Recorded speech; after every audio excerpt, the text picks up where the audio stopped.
We're still a little cautious about how sustainable it is, but from hearing from the retailers and some of the importers, it sounds like we're going to see that sustained business at least through the end of this year. We haven't had July figures come out yet, but what are you expecting to see there? I think we're going to see the continuation of that same trend we've seen the last 8 months, and that is another increase in July of 2010 over the July of 2009. So I think we're starting to see more ships. Those ships are more fully laden than they were at this time last year, and that's encouraging for everybody. But is this just a byproduct of companies restocking their inventories and taking advantage of cheap goods, or is it actually a sign that this recovery is sustainable?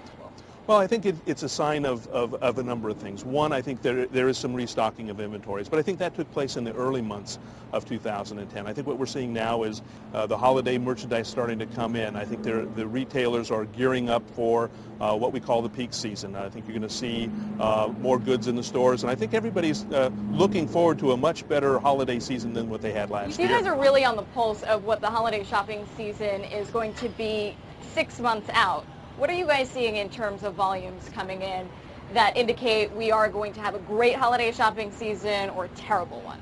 Well, I think we're seeing the imported goods in the containers like what you see here, obviously filled with holiday items, and we're seeing those in larger numbers. Tickle Me Elmo could be in one of those Tickle Me Elmo containers? could be in there. Holiday goods of all kinds of sorts of things, mostly from China. Most of the goods coming into this port are coming from Asian nations, particularly China. About 60% of goods coming into this port come from China. As Asian nations continue to become more wealthy and more developed, are we expecting that trade balance to narrow? Are we expecting exports to uptick?